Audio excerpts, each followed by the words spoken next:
So the premise of The Classroom of a Black Cat and a Witch is that a legendary magician gets turned into a cat. And in order to restore his original body, he needs to infuse his body with rebirth magic.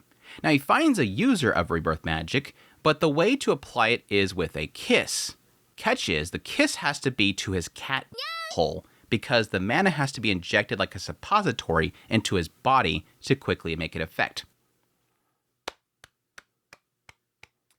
What will Japan think of next? What stupid concept will somebody make up in order to catch people's attention, to get them to read their crappy manga? That's really how I feel after watching the first 4 episodes of the show. Like, the initial hook is like, no way is that they did it. Yes, they had to kiss his butt. Okay, wow. What next? What are they gonna do next? Nothing. You got the hook in there. You got this WTF moment, but beyond that, wow, bog standard. And it obviously makes sense for me personally because yes, I've watched the other anime adaptation that they've gotten of their works, which is Boarding School Juliet, and similar with that show. After the first initial concept of the whole like Romeo and Juliet with dorms and some rom-com goofy shenanigans, it was just kind of boxed down a rom-com and very, very boring. And I'm getting the same sense of this one. It's like that initial hook is like, oh, a girl that needs to become a magician, and she runs into this legendary magician, and she's got to kiss his butthole. After that, it just becomes a school of kids that all have problems, and they're all goofy in their own way. That's really where it's kind of turning into. But I'm never the one to say, hey, don't watch a show, or please watch a show. I'm here to kind of give people the information about what the show's about, and you can decide from that point. So, as per usual, I'm going to go through my impressions on this show, opening up things with what is the show about.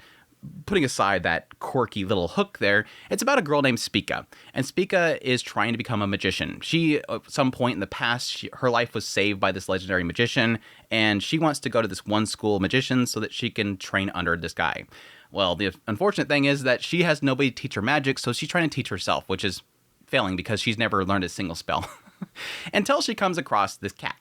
Now, the cat's able to talk, and the cat's actually a magician, and so she begs the cat, please teach me magic. And the cat's like, well, she can actually understand, unlike everybody else, she can actually understand what I'm saying, so let me take advantage of this. So he decides to trick her to go to this nearby town, where she can go into this one library and try to find this grimoire that will unravel the secret on how to change him back to becoming a human. And she eventually finds this said book, and the book says, hey, in order to transfer you back to your original body, which is gone at this point, you have to recreate your body, and thus you need the use of rebirth magic. And the girl right next to you that brought you here, she actually has that spell. She has that capability. But the problem is that she has to apply a kiss. They're like, oh, that's easy. Kissing a cat, it's a little bit kind of gross, but hey, if it'll work, it'll work. Problem is, again, it's not the lips. She's got to kiss his butthole. And unfortunately, even though they are forced to eventually have to do this in order to, get out of a very sticky situation, it only lasts very temporarily. The book then continues to say that, she doesn't have enough magic. She has to become equal to what you were, which, yes, we reveal at this point that this cat's actually this legendary magician. So in order for him to restore his entire body and never have it go back to being a cat, they got to get her up to the point of where he was at, as a legendary magician, basically. Thus begins her tutelage under this cat to, become a first class, which requires her to go to this one school, which is the school that she was wanting to go to originally. At this school, she's basically having to transform him back into a human so that he could be a teacher there in order to teach her and a classroom of students how to become first class magicians. All the while, you run into different, classmates that all have their own little problems, their own little quirks and whatnot. And that's basically the gist of the show so far. And we're kind of revealing certain things about the legendary magician as well, which is Claude. Claude, at some point in the past, when he was saving her life, which is what she looks up to him for, he was wrongfully accused by pretty much everybody else that he abandoned everybody, when it obviously seems like he was actually fighting to save people. So let's get into my thoughts of the show. Like I said before, it does have this initial goofy hook of this absurd concept of, again, having to kiss this cat's butt in order to turn him back into human. And yes, they pretty much use this joke several times throughout the first 4 episodes in the initial introduction of the removal of the curse.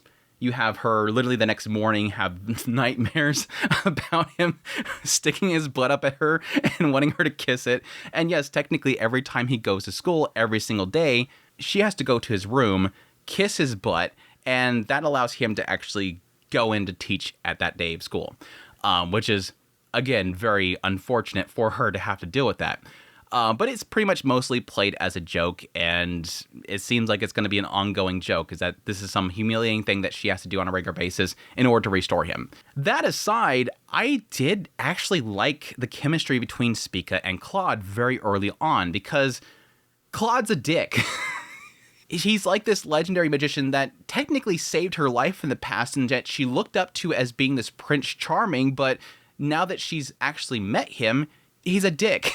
This guy's kind of a dick. He's willing to use her and ditch her the moment that he has. Like, after the first time she restored him back to his original body, he immediately said, all right, cool, thanks, peace out, when he technically promised that he was going to teach her how to become a magician. And once he was restored, he's like, I got what I needed from you later. And she's like, wait, come back. He gets turned back into a cat. And then suddenly he rushes back to her and saying, oh, please help me restore my original body still. He's a dick. He's kind of a jerk. And I like that. I like that idea of, like, she's seen him as this Prince Charming and she really liked him, but in actuality, she knows this true side of him, that he's not a good person. It's like the idea of never meet your celebrities. Never meet the people that you look up to, because it's going to shatter this dream and hope that you have for them. I did like the two of them. It was a very funny little combination. It's just unfortunate that beyond that, that's where things kind of fall apart for me, because yes, now that, the two of them has made this pact that they're going to, get her built up to become a first class, it immediately transitions to, okay, go to school. Now, there's a funny little bit here because she has to train herself before she goes to school. And in order to do that, he pushes her to run the family business, which is to they have a farm. And so she's basically just taking care of all these trees and helping them flourish and helping them grow, because her specialty is plant magic, and she's able to help, like, the plants grow and move and whatnot. It's so funny because at the very end, the mother's like, you've done such a good job becoming a professional farmer. And she's like, oh, thank you, mother. But no, I'm becoming a magician.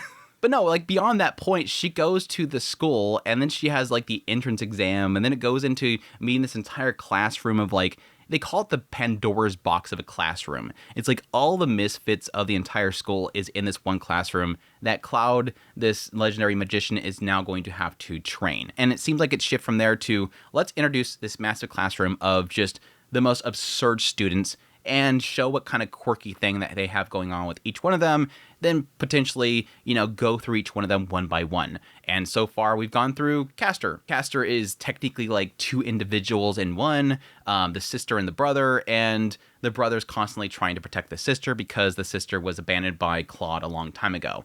And so it turns this whole thing where now Claude has to restore the trust that, Castor has in him because he abandoned them at some point. What it comes down to really is that I don't think this writer is good at really follow through. That's really the thing, is like the initial introductions of all these characters are good. It's random, it's goofy, it's shocking. Like the initial introduction of Spica is that she's a fail mage and she just klutzily tries to fly and flops on her face and Pantsu shot and it's goofy and all that kind of stuff. The initial introduction of Claude, he's a dick, and I like that because he's like manipulating and he's such a dirtbag, and it makes me laugh. The initial introduction of Arya, the childhood friend, she wants to gloat over Spica about how the fact that she has magic and that she wants her to pay with her body in order to teach her magic. The introduction of Io, she's literally got her head stuck in a wall and it's got this whole like obvious suggestion there.